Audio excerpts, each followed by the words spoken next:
4 dias depois de ela guardar o celular num lugar onde ele não mais a atormentaria, Michael Lindquist veio ficar de guarda na enfermaria. Assim que seu turno começou, ele veio falar com ela. Donna? Chamou, colocando o rosto entre a cortina e o batente da porta de um jeito que fez Harper pensar em Caco, o sapo, estudando nervosamente a plateia da noite. Posso falar uma coisa com a senhora? Claro, respondeu Harper.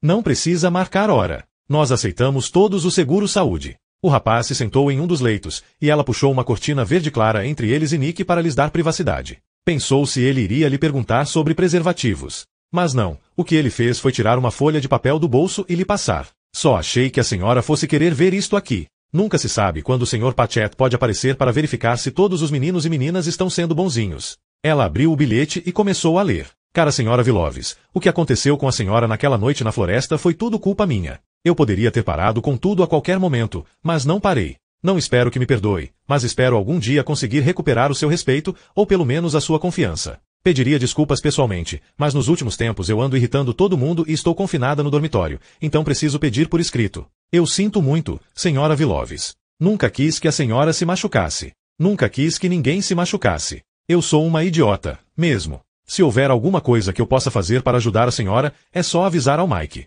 Eu gostaria muito mesmo de me redimir. A senhora merece tudo, qualquer coisa. E também, obrigada por servir de mãe genérica substituta em tempo parcial do meu irmão. A senhora tem sido para ele uma família melhor do que eu. Por favor, diga ao Nick que eu penso nele e estou com saudade. Aproveite e mande um beijo meu para o meu avô. Por favor, tome cuidado. Sua amiga de novo um dia, assim espero. Ela e Michael permaneceu sentado, com os dedos entrelaçados e as mãos imprensadas entre os joelhos. Tinha o rosto pálido, e não conseguia parar de sacolejar uma das pernas. Obrigada por me trazer isso. Sei que você pode se encrencar feio por levar mensagens secretas. Ele deu de ombros. Não foi nada demais. Foi, sim.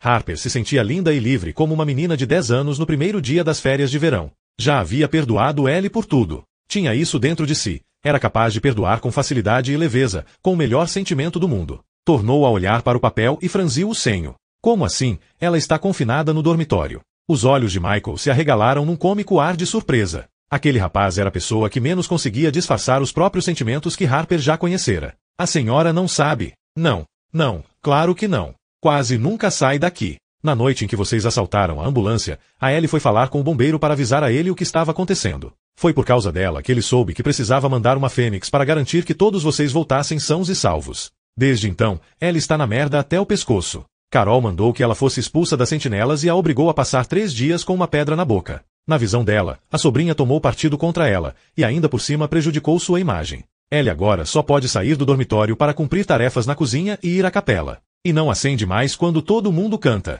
Só fica lá, de cabeça baixa, sem olhar para ninguém. Aquela menina salvou a vida de Tom Sorey, disse Harper. Como Carol consegue punir Ellie depois de ela ter salvado a vida do avô?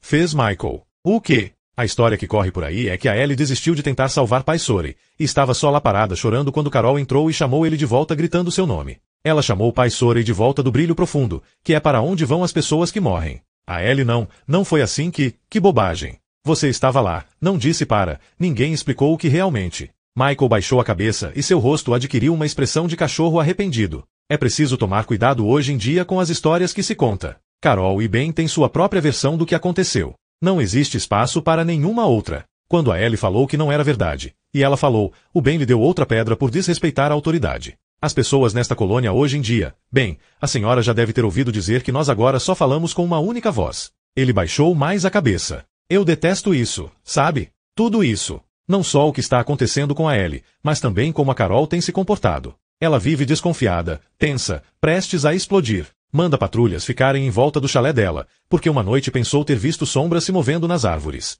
Emily Waterman saiu do refeitório rindo de alguma coisa, e Carol encasquetou que a menina devia estar rindo dela e lhe deu uma pedra. Emily se acabou de chorar. Ela é só uma criança. Michael projetou um dos pés para a frente. Os cadarços de sua bota estavam desamarrados e estalaram no estrado. Após alguns instantes, ele perguntou, Dona, posso contar uma coisa meio pessoal? Claro. Muita gente não sabe, mas eu tentei me matar uma vez. Logo depois que minhas irmãs morreram queimadas. Estava escondido no que tinha sobrado da minha casa, que era praticamente uma ruína. Meus pais tinham morrido. Minhas irmãs, elas eram aqueles 2 montinhos de cinzas em forma de meninas nos destroços da sala de estar. Eu só queria que aquilo tudo desaparecesse. Não queria mais sentir cheiro de fumaça. Não queria me sentir sozinho. Eu tinha uma scooterzinha da Honda que costumava usar para entregar pizzas. Liguei a scooter dentro da garagem e fiquei esperando o gás do escapamento me matar. Primeiro fiquei com dor de cabeça, depois vomitei. Acabei desmaiando. Fiquei uns 40 minutos inconsciente até que o combustível da scooter acabou, aí acordei. Acho que a garagem não era muito bem vedada. Ele fez uma pausa. Alguns dias depois disso eu saí vagando. Estava pensando em talvez ir até o mar e entrar na água para me limpar do fedor. Harper se lembrou da própria caminhada matinal desolada até o mar, pouco tempo depois de chegar à colônia. Pensou se Michael teria ido até a água pela mesma razão que ela, em busca de um derradeiro mergulho frio na escuridão silenciosa e do fim das preocupações e da solidão. Mas aí ouvi umas meninas cantando. Elas cantavam muito bem, com vozes doces e límpidas. Eu estava tão zonzo que pensei que talvez fossem minhas irmãs me chamando. Saí do meio das árvores, entrei no Parque dos Monumentos e vi que não eram as minhas irmãs. Eram Ellie, Carol, Sarah Sorey, o bombeiro e alguns outros. Eles estavam cantando uma música bem antiga, aquela em que o cara diz que não saca muito de história. Acho que é do Sam Cooke. Estavam todos cantando e todos acesos, uma luz suave, azul, tranquila. Me olharam como se tivessem passado o dia inteiro esperando eu chegar. Eu me sentei para assistir e escutar, e em determinado momento a Carol sentou do meu lado com uma toalha molhada e começou a limpar a fuligem do meu rosto. Falou: Orra, tem um menino aqui embaixo. E eu comecei a chorar, e ela só fez rir de mim e dizer: esse é outro jeito de se livrar da sujeira. Eu estava andando descalço, e ela se abaixou e limpou o sangue e a sujeira dos meus pés. Fazer qualquer coisa para machucar a Carol seria a morte para mim. Eu pensei que jamais seria amado como minha mãe e minhas irmãs me amavam. Aí vim parar aqui. Ele fez uma pausa, se remexeu e deu um suspiro, e quando tornou a falar sua voz saiu mais baixa. Mas aquele negócio que ela disse, que iria tirar o seu bebê da senhora, não sei nem por que ela iria pensar uma coisa dessas. A gente não pode fazer isso. E tem também o jeito como ela trata a Ellie. Parece que a Ellie passa o dia inteiro com uma pedra na boca, todos os dias, e nunca cospe a pedra porque seria como reconhecer a derrota. Ali preferiria moure de foam. A senhora sabe como ela é. E aí às vezes, depois da capela, depois de a gente cantar com todo vigor, eu volto a mim e sinto a cabeça apitando como depois que tentei me matar na garagem. Às vezes eu acho que o jeito como a gente se entrega ao brilho hoje em dia também é como pequenos suicídios. Ele fungou, e Harper notou que estava quase chorando. Antes era melhor. Antes aqui era bom de verdade. Enfim. Como a Ellie escreveu na carta. A senhora não está sozinha. Tem a nós. Ellie e eu. Obrigada, Michael. Será que eu posso fazer alguma coisa pela senhora? Pode, sim. Mas se for demais você tem que dizer não. Não se sinta obrigado a fazer nada que poria você mais em risco do que manda a segurança. Disse ele. E eu achando que a senhora talvez fosse querer que eu trouxesse uns biscoitos para o seu café. Acho que está com algo maior em mente. Tem algum jeito de eu sair daqui por 1 hora para ir falar com o bombeiro? E, se eu saísse, será que você poderia ficar de olho em Pai Sorey enquanto eu estivesse fora? Ele empalideceu. Desculpa. Eu não deveria ter pedido. Não, disse ele. Tudo bem. Acho que eu conseguiria segurar as pontas se o Sr. Patchett aparecesse. Poderia fechar a cortina em volta da sua cama, pôr uns travesseiros debaixo dos seus lençóis e dizer para ele que a senhora está tirando um cochilo. Só que, se eu a deixar sair, se conseguir fazer esse encontro acontecer, a senhora me promete que vai voltar. Não vai pular num carro com o bombeiro e ir embora hoje à noite, vai? De todas as coisas que ele poderia ter dito ou perguntado, essa ela não havia previsto.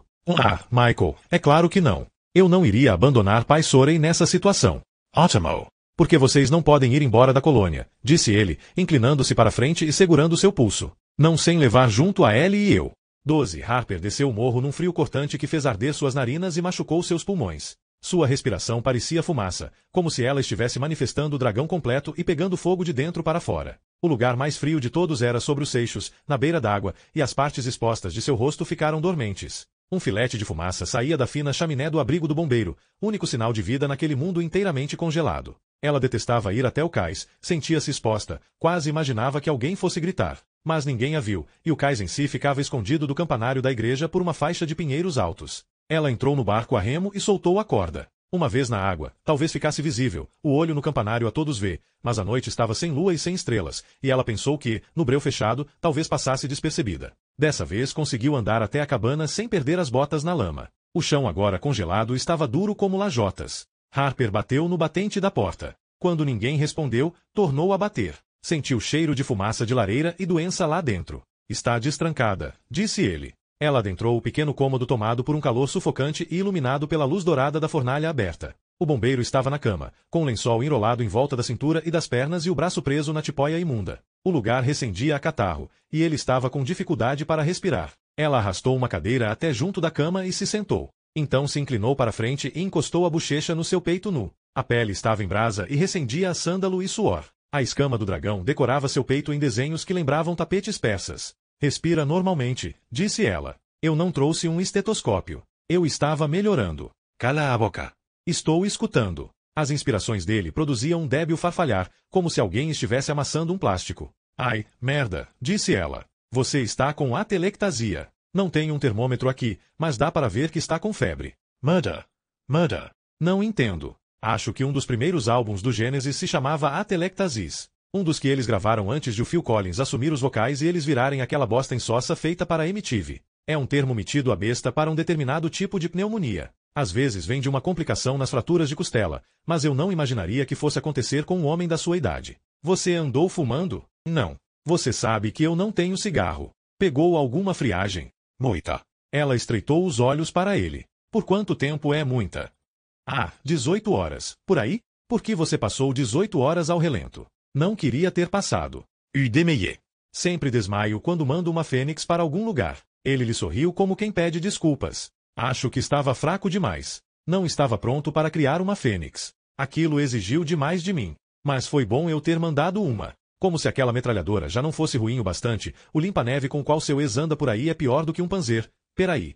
Rebobina. Como você sabe que o meu ex apareceu na Verdun Avenue? Quem te contou? Ninguém me contou. Eu estava lá com você. Como assim estava lá comigo? Ele suspirou, fez uma careta, e pressionou a mão sã no flanco machucado. Você se escondeu atrás da viatura do bem quando o tiroteio começou. O primeiro a morrer foi Nelson, estraçalhado na rua mesmo. Aí o caminhão bateu na ambulância, e Mindy Skilling morreu esmagada debaixo dela. Depois disso você saiu de lá na velocidade máxima, feito um daqueles corredores de Stock Car aqui dos Estados Unidos. Eu me lembro de tudo até a hora em que o seu ex amassou o furgão e quase me esmagou. Quase esmagou a Fênix, digo. Harper não conseguia dar sentido ao que ouvia. Até então, imaginara que a Fênix fosse uma gloriosa exibição pirotécnica que de algum modo podia ser operada de longe, mais ou menos como um avião de controle remoto. Uma marionete de chamas, com John Hookot puxando as cordinhas ali naquela ilha. Só que ele era capaz de narrar o confronto com Jacó e o Homem de Marlboro como se houvesse lutado ao seu lado pessoalmente, algo que deixou Harper ao mesmo tempo perplexa e irritada, porque era óbvio que John adorava ser impressionante e misterioso. Impossível. Não tem como você ter visto isso tudo. Não vamos exagerar. É só improvável. Além do mais, eu não disse que vi. Eu não vi. Mas eu lembro. Ele a viu se preparar para interromper e ergueu uma das mãos com a palma para frente de modo a conter as perguntas. Você sabe que, com o tempo, a escama do dragão satura o cérebro humano. Passa a ouvir seus pensamentos, suas sensações e reagir a eles. Sua natureza é dendrítica, e ela se liga à mente. Sim. É por isso que as pessoas pegam fogo quando estão com medo ou sob estresse. O pânico libera cortisol. A escama do dragão reage ao cortisol, concluindo que o hospedeiro não é mais seguro. Então irrompe em chamas e produz muitas cinzas, o que lhe permite partir em busca de um terreno melhor. Ele a encarou com um ar admirativo. Isso. É exatamente esse o mecanismo. Com quem você andou conversando? Harold Cross, respondeu ela, satisfeita por conseguir surpreendê-lo pelo menos uma vez. O bombeiro absorveu a informação, então ergueu um canto da boca num sorriso. Você achou o bloquinho dele. Eu adoraria dar uma olhada qualquer dia desses. Quem sabe depois que eu terminar, retrucou ela. O cortisol detona a combustão espontânea. Mas a oxitocina, o hormônio das redes sociais, a oxitocina tranquiliza a escama do dragão. Toda vez que você experimenta o prazer da aprovação de um grupo, aumenta a sensação de segurança da escama do dragão e torna menos provável ela te matar queimado depois. Essa parte eu entendo. O que eu não entendo é como você podia estar aqui no seu abrigo ao mesmo tempo em que via coisas que estavam acontecendo a 5 quilômetros daqui. Mas eu já disse que não vi essas coisas. Eu lembro delas, e é essa a diferença. A Fênix tem em seu núcleo uma nuvem ardente de escama do dragão. Essa escama do dragão contém uma cópia grosseira dos meus pensamentos, sensações, reações. É um cérebro externo. Ela acabou voltando para mim, retornou ao ninho e se apagou após ter feito o seu trabalho. As cinzas caíram em cima de mim feito neve enquanto eu estava inconsciente na praia, e nas horas seguintes eu sonhei tudo que o pássaro tinha feito e presenciado. Tudo foi voltando, primeiro em fragmentos, mas depois eu lembrei da cena inteira. Harper sopesou essa informação na mente. Cinzas capazes de pensar, chamas vivas, e um esporo capaz de trocar impulsos e lembranças com a mente humana. Pensou que aquilo era exatamente o tipo de baboseira fantástica que a evolução adorava. A natureza tinha um baita talento para o engodo e para os truques. Quando tornou a falar, o assunto não tinha nada a ver com a escama do dragão. Você precisa de um tratamento com antibióticos. Por acaso eu agora tenho alguns. Vou mandar Michael trazer um vidro de azitromicina. Ele deve conseguir vir aqui sem ninguém perceber durante a troca da guarda, quando o dia nascer. Vamos, deixe eu dar uma olhada no seu braço. Quer dizer então que não vai estar disponível para trazer meus remédios pessoalmente? Ela se negou a encará-lo nos olhos. O que fez foi soltar a tipóia delicadamente e esticar seu cotovelo. Ele fez uma careta, mas ela pensou que isso se devia mais à antecipação da dor do que a um real sofrimento. As coisas estão azedando por aqui, John. Eu agora estou confinada na enfermaria, sob prisão domiciliar, proibida de sair da cabeceira do pai Sorey. Só estou aqui porque o Mike foi sorteado para ficar de guarda, e ele não está mais jogando segundo as regras da Carol. A Ellie também não, e está confinada ao dormitório feminino. O Michael estava com medo de que, se me deixasse vir ver você, eu talvez não voltasse mais. Não quer que eu vá embora sem ele. Ela pensou por alguns instantes. É só uma questão de tempo para uns 10 ou 20 tentarem desertar, para encherem os carros de víveres e darem-o fora. René já falou em ir embora com Dom, os presidiários e alguns outros. Para onde vocês iriam? Ah, não sei se eu iria com eles, apesar do que o Michael acha. Enquanto o pai Sorey ainda tiver uma chance, não seria certo abandoná-lo. O bombeiro então fez uma coisa estranha. Olhou para trás dela, na direção da fornalha, então chegou mais perto e falou em voz baixa, como se não quisesse ser escutado. Harper, eu, mais do que ninguém, admiro um pouco de tolice, mas nesse caso não vai dar. Sua primeira obrigação é consigo mesma e com esse bebê, não com Tom Sorey. Ele era o homem com o maior coração que eu já conheci, e tenho certeza de que não iria querer que você ficasse por causa dele. Já faz quanto tempo que ele está em coma? 6 semanas? 7. Depois de uma pancada violenta na cabeça, aos 70 anos de idade, ele já era. Não vai mais voltar. Já teve gente que se recuperou de coisa pior, disse ela, mas ao falar se pegou pensando se ainda sabia distinguir um diagnóstico de uma negação da realidade. Além do mais, John, minha hora está chegando. 9 semanas? 8? Eu preciso de um lugar para ter este bebê. A enfermaria é um bom lugar. Não sei se consigo achar outro melhor. Dom pode fazer o parto. Ele já fisgou um montão de peixes. Tenho certeza de que dá conta de um a mais. Neste momento, assim tão perto do parto, eu só sairia da colônia se não houvesse outra escolha. Não mencionou que, se pai Sorey morresse, ela de fato não teria outra escolha. Seria fugir com o bebê, ou então ir para o exílio sem ele. Mas ela não queria afligir John lhe contando sobre as ameaças de Carol, não agora. John estava doente, estava machucado, com febre, e com os pulmões tomados por uma umidade imunda. Seu trabalho era dispensar empatia e cuidados, não chamar isso para si. Levantou-se, revirou umas gavetas debaixo do que um dia fora uma bancada de trabalho, e voltou com uma tesoura. Cortou a fita imunda em volta do pulso do bombeiro. A articulação continuava inchada e grotesca de tão roxa, mas quando ela lhe pediu para girar o pulso o movimento saiu só um pouco travado, e ela concluiu que não era preciso refazer a imobilização. Acho que podemos dispensar a tipóia também. Mas fica com a tala no cotovelo até conseguir dobrar o braço sem sentir nenhuma pontada de dor. E tenta descansar o braço. Enquanto não tiver tido um pouco mais de tempo para se curar, é melhor se limitar exclusivamente à masturbação mental. Não é bom causar nenhum esforço desnecessário a esse pulso. Dessa vez ele não teve nada a dizer. Ela se sentou mais ereta e falou, Michael não vai embora da colônia sem a Ellie, sabe? E tenho certeza de que a Ellie não fugiria sem o Nick. Morro de medo quando penso neles 3 abandonando a colônia e se arriscando lá fora. E você? Eles ficariam seguros se estivesse junto. Você poderia cuidar deles, da Ellie e do Nick. Ele relanceou os olhos por um breve instante para a fornalha atrás dela, então olhou para o chão. E você acha mesmo que eu estou em condições de ir a algum lugar? Talvez não agora. Mas a gente vai fazer você melhorar. Eu vou fazer você melhorar. Não vamos nos precipitar. Ainda não existe nenhum plano.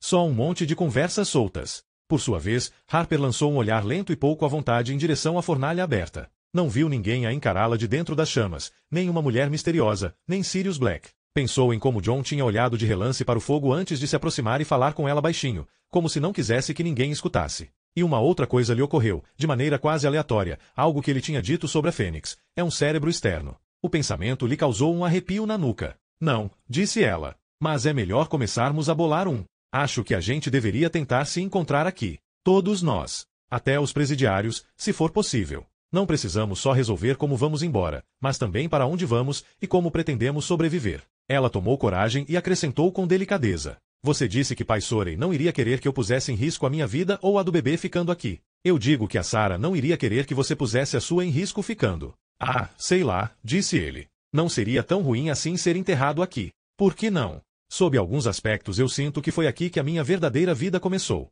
Aqui na colônia Vindon, onde conheci a Sarah e para onde todos nós voltamos quando pegamos a escama do dragão. Seria uma certa elegância narrativa a minha vida também terminar aqui. Foda-se a elegância narrativa. Como foi que vocês todos acabaram decidindo vir se esconder aqui? Não havia nenhum outro lugar para ir simples assim. Você é capaz de contar uma história melhor, disse Harper. Se você insiste, respondeu ele. 13. Ficamos todos marcados.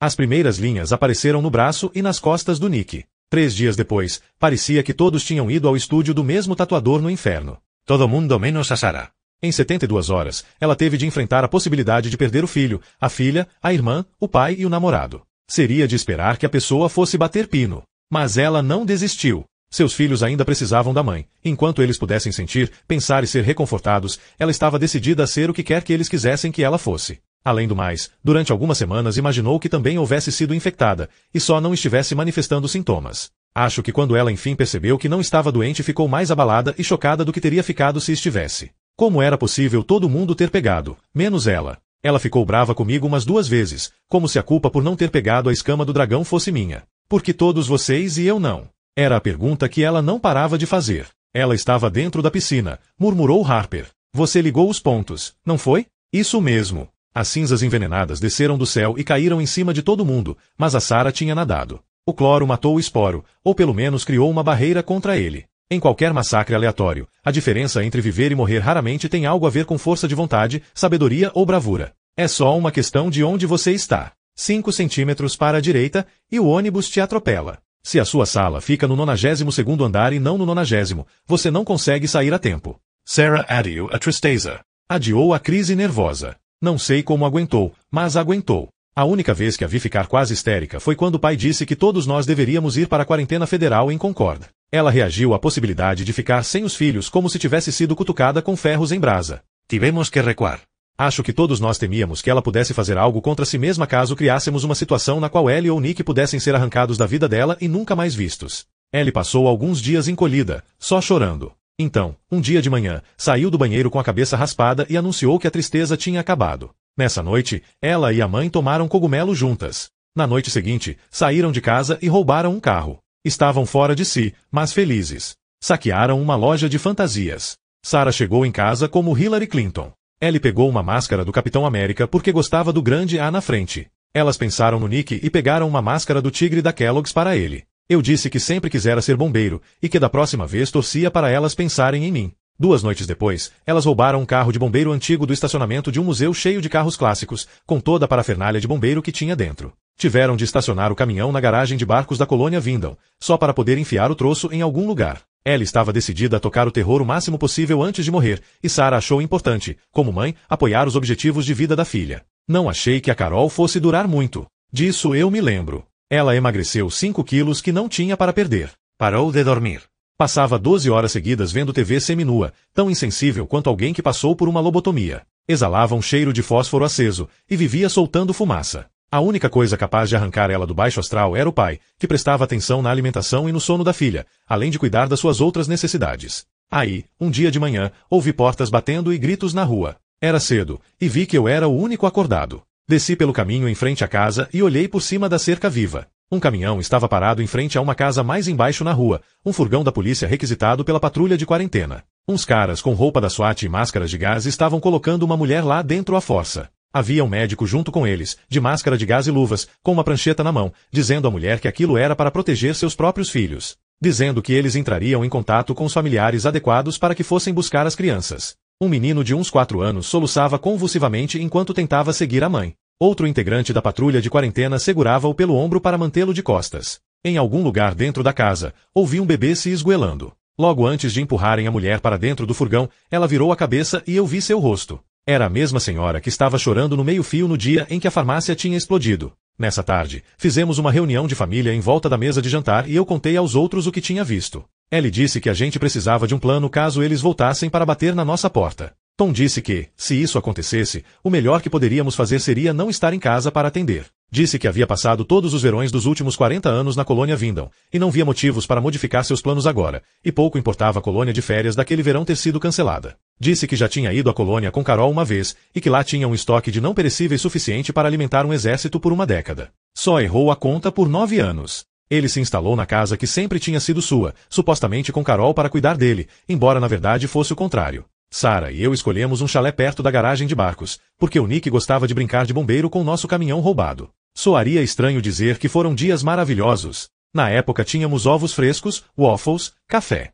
Nadávamos ao nascer do dia, e no crepúsculo acendíamos fogueiras. Sarah limpou a poeira do órgão na igreja e começou a tocar Billy Joel e Paul McCartney. Tentou chamar a irmã para tocar com ela, mas Carol continuou na casa da Estrela Negra, com a escama do dragão ardendo e fumegando. Esperando a morte. Um dia de manhã, Sarah foi a Portsmouth buscar notícias e mantimentos. Como não estava doente, podia fazer compras para a gente. Voltou com as irmãs Neigurs. 2 dias depois, Norma Ealda apareceu por conta própria. Ela havia trabalhado no refeitório em outros verões e pensou que seria mais seguro procurar comida ali do que num supermercado. Assim teve início o povo de Tom. Uns dias depois de Norma aparecer na colônia, Carol saiu correndo da casa da Estrela Negra com uma cara de louca, quase incoerente de tanto pânico, achou Sarah e disse o que estava acontecendo. Disse para irmos depressa. Disse que Tom e Nick estavam se acendendo, que os dois estavam prestes a entrar em combustão. Corremos tão depressa que deixamos Carol para trás. Corrimos nojedos, apavorados. Você não imagina o que é correr tão rápido em direção a algo que você não quer ver.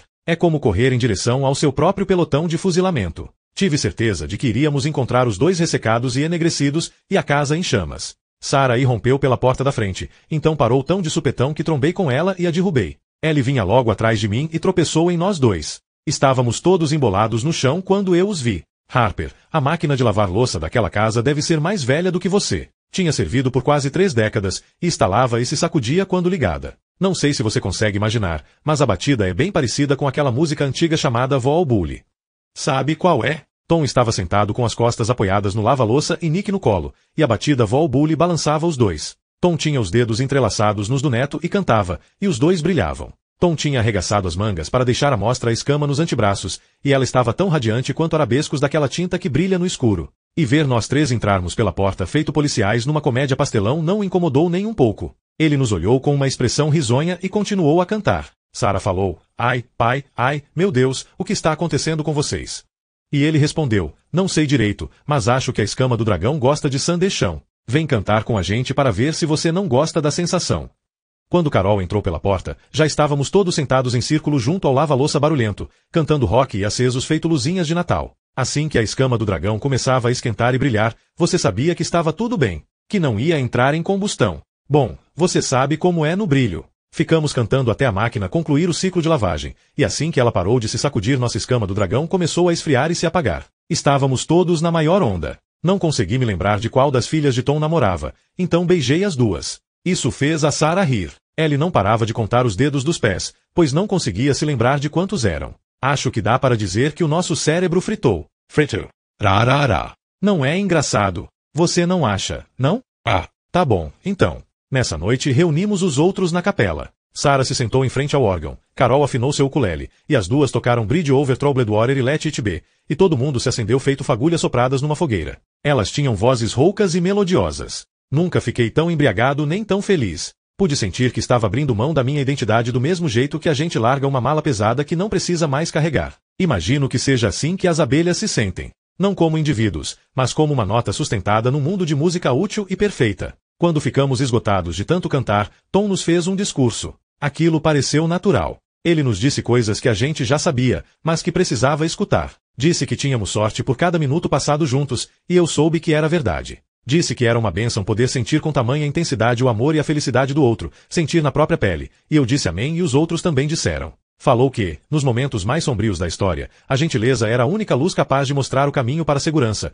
e eu sei que chorei ao escutar isso. Estou com um pouco de vontade de chorar agora também, só de lembrar. É fácil descartar a religião como algo sangrento, cruel e tribal. Eu mesmo fiz isso. Mas não é a religião que tende a ser assim, é o próprio homem. No fundo, toda fé é uma forma de instrução sobre decência básica. São livros-textos diferentes de uma mesma aula. Todas as religiões não ensinam que fazer pelo outro causa mais bem-estar do que fazer por si mesmo. Que a felicidade do outro não precisa significar menos felicidade para você. A única que não brilhou foi Sarah, porque só ela não tinha a escama do dragão. Mas ela sabia tão bem quanto os outros que tínhamos solucionado alguma coisa. Que tínhamos encontrado uma cura possível. Não precisávamos de uma colher de açúcar para fazer o remédio descer. O açúcar era o remédio. Sarah cantava com a gente, via a gente se acender e não dizia nada. Eu já estava com ela havia tempo suficiente, deveria ter previsto o que iria acontecer. O que ela iria fazer. Só que não vi o que iria acontecer porque passava a maior parte do tempo embriagado. Não embriagado de birita, sabe?